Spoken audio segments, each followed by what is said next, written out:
जय गुरुदेव। हम आज से पतंजलि योग दर्शन के प्रथम सूत्र से हम योग दर्शन को पढ़ना शुरू करते हैं। प्रथम सूत्र और द्वितीय सूत्र हम लोग आज पढ़ेंगे। इससे पहले हम लोग थोड़ा सा पतंजलि योग दर्शन के बारे में जान लेते हैं। भारतीय दर्शनों के अंदर हमारे 6 आस्तिक दर्शन और 3 नास्तिक दर्शन बताए गए हैं।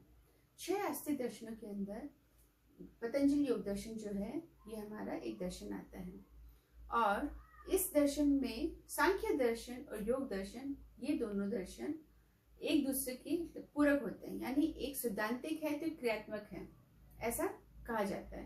क्योंकि दोनों ही दर्शन प्रकृति और पुरुष के ऊपर काम करते हैं, बात करते हैं, तत्व ज्ञान और तत्व दर्शन की बात करते हैं। इसीलिए सांख्य और योग को एक साथ में पढ़ा जाता है और समझा जाता है। सूत्र है यहाँ पर पतंजलि योग दर्शन के अंदर जो सूत्र है वो लगभग 195 सूत्र की बात की गई है। यहाँ पर 195 सूत्र पतंजलि योग दर्शन के अंदर है। पतंजलि योग दर्शन के अंदर जो बताया गया है उसमें 4 पाद के अंदर उन्होंने इन 195 सूत्रों को पूर्ण रूप से बताया है। 4 पाद हमारे यहाँ समाधि पाद, साधन पाद, हमारे विभूति पाद और कैवल्य पाद। ये 4 पाद हम लोगों के अंदर आते हैं योग दर्शन के अंतर्गत, जिसको हमें पढ़ना होता है। योग दर्शन के अंदर हम योग को समझते हैं और योग को देखते हैं और उसको सूक्ष्म अवस्था के अंदर हम देखते हैं। ये ज्ञान हमारा यहाँ पे प्राप्त होता है। वैसे तो पतंजलि जी के लिए कहा जाता है कि पतंजलि जी ने रचयिता नहीं है, उनसे पहले इसको जो रचित किया गया था वो महर्षि कपिल जी के द्वारा कहते हैं कि उनके द्वारा किया गया है। और कपिल जी जो हैं वो सिद्धों के भी सिद्ध ऋषि मुनि बताए गए हैं, सिद्ध मुनि हैं। और हिरण्यगर्भ को भी कपिल मुनि ही बताया गया है, तो हम उनको कपिल मुनि को हिरण्यगर्भ भी कह सकते हैं। क्योंकि गीता जी में लिखा गया है कि सबसे पहले जो योग का ज्ञान था वो हिरण्यगर्भ को मिला। हिरण्यगर्भ को आगे जाके कपिल मुनि के नाम से भी कहा गया, माना जाता है, कहा गया। इस तरीके से थोड़ा सा हमने योग दर्शन को समझा पढ़ा है।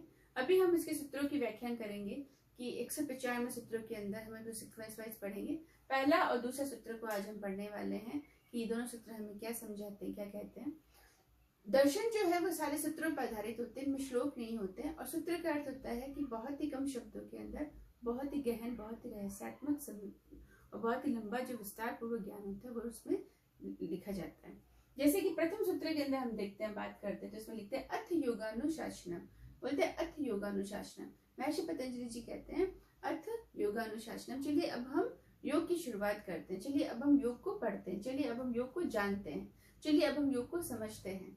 इस तरीके से महर्षि पतंजलि जी ने पहले इसको लिखा है। पहला सूत्र जो हमारा है उसमें बोलते हैं अर्थ योगानुशासनम। अर्थ का मतलब होता है अब, यानी चलिए, क्योंकि हम अब शुरू कर रहे हैं तो हम अब जो है योग को शुरू कर रहे हैं, तो बोलते हैं योग अनुशासनम। तो अनुशासन का अर्थ यहाँ पर बहुत सारे शब्द, बहुत सारे तरीके से हम इसको ले सकते हैं। जैसे कि अगर हम संसारी के सामान्य भाषा में बात करें तो हम कहेंगे कि किसी भी कार्य को अगर हमें सफल परिणाम उसका प्राप्त करना है, कोई भी कार्य हमें करना है और उसका अगर हमें परिणाम सफल प्राप्त करना है तो उस कार्य को हमें पूर्ण रूप से अनुशासित रूप से करना होगा। जैसे अगर मान लो हमें कोई एग्जाम क्लियर करना है तो उस एग्जाम के लिए हमको उस एग्जाम से रिलेटेड जितने भी कार्य हैं, जितनी भी सिस्टमेटिक हमको पढ़ना है वो पूरा अनुशासित होकर पढ़ना पड़ेगा। ऐसा नहीं है कि हमने एक दिन पढ़ा 10 दिन नहीं पढ़ा, नहीं, हमको प्रतिदिन जितने घंटे उस एग्जाम को निकालने के लिए चाहिए उतने दिन हमें अनुशासित होकर वो पेपर हमें पढ़ना होगा। तभी आपको जो परिणाम मिलेगा वो क्या मिलेगा, सफल परिणाम मिलेगा। ऐसा होता ही नहीं है कि आपने अनुशासित होकर कार्य किया और उसको आपको सफलता न मिली हो। उसी तरीके से जैसे हमारे सेना के अंदर है, तो सेना हमारी जो है उसके अंदर भी जितनी भी आर्मी ऑफिसर, आर्मी जो सेना है, जो डिफेंस है, एनडीए है, इन सब के अंदर क्या करते हैं, जैसे बच्चा एडमिशन लेते हैं उसको सबसे पहले एक चीज सिखाई जाती है, वो है अनुशासन। क्योंकि अनुशासन के बगैर आप कोई भी कार्य कर लें आप उसके अंदर सफल परिणाम प्राप्त नहीं कर सकते हैं। दूसरी चीज, जैसे कि हम कोई गेम्स हैं, कोई भी गेम आप खेलते हैं, अगर उस गेम के अंदर आपको फाइनल रिजल्ट चाहिए, फाइनल आपको सफल परिणाम प्राप्त करना है, तो वो क्या करना पड़ेगा, उस पूरे गेम को पहले दिन से लेके अंतिम टाइम समय तक आपको लगातार उस गेम के अंदर अनुशासन बना के रखना होगा, तभी आप उस गेम की सफलता प्राप्त कर सकते हैं। उस गेम की जो अंतिम जो अवस्था है उसको आप प्राप्त कर सकते हैं। यहाँ पर भी महर्षि पतंजलि जी कहते हैं अर्थ योगानुशासन। आप योग को प्राप्त करना चाह रहे हैं। आप क्या प्राप्त करना चाहते हैं? योग को प्राप्त करना चाहते हैं, योग की अवस्था को प्राप्त करना चाहते हैं। इसलिए आपको अब यहाँ पे क्या होना पड़ेगा? अनुशासित होना पड़ेगा। आपको क्या होना पड़ेगा? अनुशासित होना पड़ेगा। बिना अनुशासन के आप योग की प्राप्ति नहीं कर सकते हैं। इसलिए महर्षि पतंजलि जी का पहला सूत्र यही है कि अथ योगानुशासनम, जिसको हम लोग भी समझ नहीं पाते हैं और योग के अंदर ही बहुत ही महत्वपूर्ण है। योग में अनुशासित होना बहुत जरूरी है, वरना आप योग की अवस्था को प्राप्त नहीं कर पाओगे। तो योग के अंदर अर्थ योगा अनुशासन पहले सूत्र में वो समझाते हैं। क्यों? क्योंकि वो कहते हैं योग, तो बोलते योग क्या है? तो बोलते योग जो है वो चित्त की वृत्ति का निरोध करता है। योग चित्त वृत्ति निरोध है। योग क्या करता है? चित्त की वृत्ति का निरोध करता है।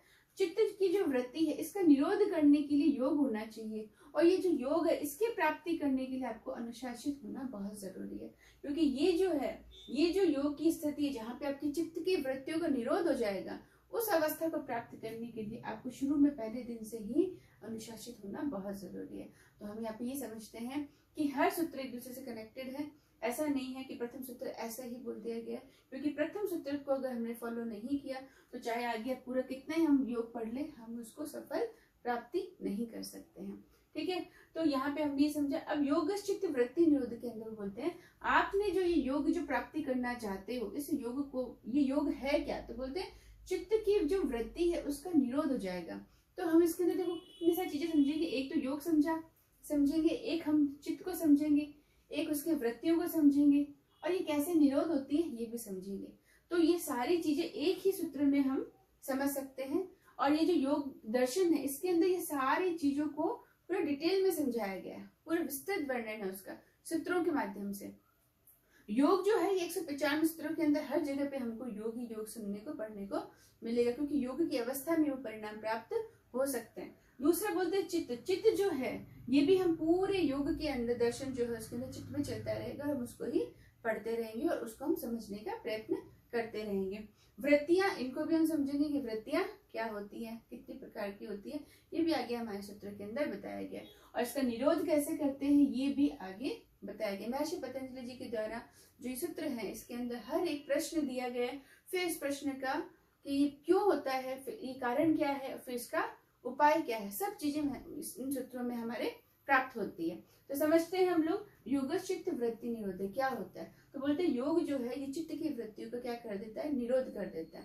तो बोलते हैं चित्त क्या होता है? तो बोलते हैं हमारा एक नेचर है, हम क्या है? 3 गुणों के हैं। कैसे? सत्य, रज और तम। हम किस नेचर के हैं? 3 गुणों से बने हुए, सत्य, रज और तम। क्योंकि प्रकृति जो है उसकी समय अवस्था रहती है सत्य, रज और तम। महर्षि पतंजलि जी कहते हैं कि प्रकृति पुरुष के संयोग की वजह से जगत और हम हैं। और ये जो प्रकृति पुरुष है, जो प्रकृति है, ये 3 गुणों के साथ समावित हुई समावस्था में रहती है, सत्य में, रज में और तम के अंदर। अब वो बोलते हैं कि चित्त जो है ये क्या करता है? 5 भूमियों के अंदर, चित्त कितने? 5 भूमियों के अंदर, 5 भूमियों के अंदर चित्त जो है वो अपना कार्य करता रहता है, अपने कार्य करता रहता है। 5 भूमियां कौन कौन सी है? तो पहली है क्षिप्त, पहली कौन सी है? क्षिप्त। दूसरी कौन सी है? मूढ़। तीसरी विक्षिप्त।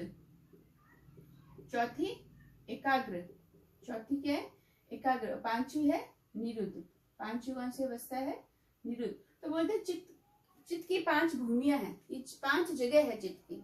इन 5 जगहों में चित्त क्या करता है? अपना निवास स्थान है, मतलब चित्त यहाँ रहता है। ठीक है, ऐसे समझ लो कि चित्त यहाँ पे रहता है। अब चित्त क्या करता है? क्षिप्त अवस्था में जब रहता है तो क्षिप्त की वृत्तियां उत्पन्न होती है। चित्त जब मूढ़ अवस्था में रहता है तो मूढ़ की वृत्तियां जो होती हैं वो उत्पन्न होती है। चित्त जब विक्षिप्त अवस्था में रहता है तो विक्षिप्त की वृत्तियां उत्पन्न होती है, और जब एकाग्र में रहता है तो एकाग्र का व्यवहार करता है। तो बोलते हैं चित्त जो है ये 5 भूमियों के अंदर अपना धर्म निभाता है, इसका बोलते हैं धर्म। तो बोलते हैं धर्म इसका रहता है, 5 भूमियों में इसका धर्म रहता है। तो बोलते हैं क्षिप्त क्या है? तो बोलते हैं क्षिप्त जो है ये रजस प्रभाव का होता है। इसका होता है रजस प्रभाव, यानी इसके अंदर रजस जो होता है वो सबसे ज्यादा बढ़ा हुआ रहता है इस अवस्था में। मूड क्या होता है? ये तमस प्रभाव का होता है। तमस प्रभाव यानी इसमें तमस सबसे ज्यादा उच्च स्थिति में रहता है। रज और जो सत्य गुण है ये दबी अवस्था में रहती है, कहते हैं सुप्त अवस्था में, कह सकते हैं कम अवस्था, ये कम रहते हैं गुण इनकी। और ये गुण जो होता है सबसे ज्यादा प्रभावित होता है, तमस गुण सबसे ज्यादा प्रभावित हुआ रहता है। विक्षिप्त अवस्था जो है, ये विक्षिप्त अवस्था क्या होती है, ये होती है हमारी सत्व। यहाँ पे सत्व बढ़ा हुआ रहता है, लेकिन यहाँ पे रजोगुण और तमोगुण भी रहते हैं, लेकिन वो क्या होते हैं, दबे हुए रहते हैं। वो उठ सकते हैं, लेकिन वो सबसे ज्यादा जो गुण प्रभावित होता है इस अवस्था में, वो रहता है सत्व गुण। फिर बोलते हैं एकाग्र अवस्था। इसके अंदर क्या रहता है, पूर्ण रूप से सत्व अवस्था रहती है। एकाग्र अवस्था कौन सी होती है, जिसमें रजोगुण और तमोगुण नहीं रहते, सिर्फ सत्व गुण की अवस्था पूर्ण रूप से रहती है। और जो निरुद्ध अवस्था है वो कौन सी होती है, जिसमें तीनों गुण नहीं रहते हैं, तीनों गुण नहीं रहते हैं, तीनों गुण नहीं रहते। ठीक है, यहाँ पे हमको समझ में आया। अभी बोलते हैं ये 5 भूमियां हैं, तो चित्त के व्यवहार इन 5 भूमियों की अवस्थाओं पर डिपेंड करता है। जैसे जैसे चित्त जिस अवस्था में, जिस भूमि में रहेगा, वैसे वैसे उसकी वृत्ति बनती है। अब बोलते हैं कि योग क्या है, तो बोलते हैं इन अवस्थाओं के अंदर, क्षिप्त, मूढ़ और विक्षिप्त, इन 3 अवस्थाओं के अंदर, ये 3 भूमियों के अंदर समाधि तो लग सकती है। महर्षि पतंजलि जी कहते हैं समाधि तो लग सकती है यहाँ पर, लेकिन यहाँ पर योग नहीं है। यहाँ पे क्या नहीं है, योग नहीं होता। क्यों? क्योंकि यहाँ पे वृत्तियां बनती है। कौन कौन सी, तीनों गुणों की, सत्य की, रज की और तम की, तीनों गुणों की इसमें यहाँ पे वृत्तियां बनती हैं। इन वृत्तियों की वजह से हमारे कर्म बनते हैं, कर्मों की वजह से कर्म संस्कार क्रिएट होते हैं, कर्म संस्कारों की वजह से हमारे जन्म मृत्यु, सुख दुख, राग द्वेष क्लेश, ये सब जो चीजें बनती हैं, ये सब किससे बनती है, कर्मों से, वृत्तियों से। तो ये आपस में कनेक्टेड है, ये सब आपस में क्या है, जुड़ी हुई है। हम इनको आगे और डिटेल में पढ़ेंगे अगले सूत्रों में। फिर ये बोलते हैं कि इन 3 अवस्थाओं के अंदर समाधि तो आपकी लग जाएगी, लेकिन इन समाधियों को आप योग नहीं कह सकते, क्योंकि इन समाधियों के अंदर वृत्तियां खत्म नहीं होती। और हमने यहाँ पे पढ़ा कि योग चित्त वृत्ति निरोध, योग क्या करता है, चित्त की वृत्तियों का निरोध कर देता है। इसका मतलब इन 3 अवस्थाओं में योग नहीं लग सकता, क्योंकि इन तीनों अवस्थाओं में वृत्तियों का निरोध नहीं होता, वृत्तियों का निरोध नहीं होता। क्यों? क्योंकि तीनों में तीनों गुण हैं, जब तक गुण रहेंगे तब तक क्या होती है, वृत्तियां हमारी बनी रहती है। फिर बोलते हैं कि योग कौन सी अवस्था में लगेगा, तो बोलते हैं एकाग्र अवस्था में लगेगा और निरुद्ध अवस्था में लगेगा। क्योंकि समाधि तो 5 में लग सकती है, समाधि तो 5 भूमियों में लगेगी, लेकिन योग सिर्फ 2 ही भूमियों में लगेगा। योग किस में लगेगा, 2 ही भूमियों में लगेगा, सिर्फ इन 2 भूमियों में ही योग लगेगा। कौन कौन सी भूमि के अंदर, एकाग्र भूमि के अंदर और निरुद्ध भूमि के अंदर। इसके अलावा और किसी में भी योग नहीं लगता। अब बोलते हैं क्यों लगेगा, तो बोलते हैं एकाग्र अवस्था के अंदर जो हमारे गुण होता है वो सिर्फ कौन सा रहता है, सत्वगुण रहता है। वहां पे रजोगुण और तमोगुण नहीं रहते हैं। सत्वता की वजह से, सत्वगुण के उच्च अवस्था की वजह से वहां पे समाधि लगती है। कौन सी समाधि लगती है, संप्रज्ञा समाधि लगती है। कौन सी लगती है, संप्रज्ञा समाधि लगती है। संप्रज्ञा समाधि हम आगे पढ़ेंगे कैसी होती, क्या होती है। और फिर जब संप्रज्ञा समाधि आपकी पूर्ण रूप से सिद्ध हो जाती है, तब उसके बाद में निरुद्ध अवस्था के अंदर हमको लगती है असंप्रज्ञात समाधि। कौन सी लगती है, असंप्रज्ञात समाधि।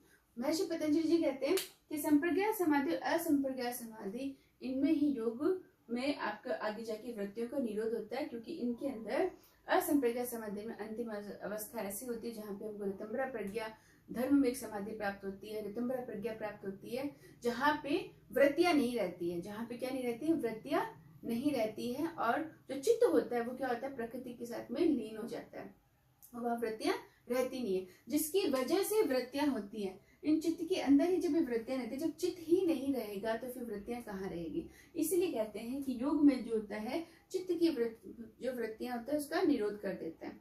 तो योग की सबसे उच्च अवस्था होती है कौन सी, असंप्रज्ञात समाधि जो होती है, ये सबसे उच्च अवस्था होती है, उच्चतम समाधि होती है। संप्रज्ञात समाधि में भी हम आगे पढ़ेंगे, 2 प्रकार की होती है, एक होती है भाव प्रत्यय, एक होती है उपाय प्रत्यय।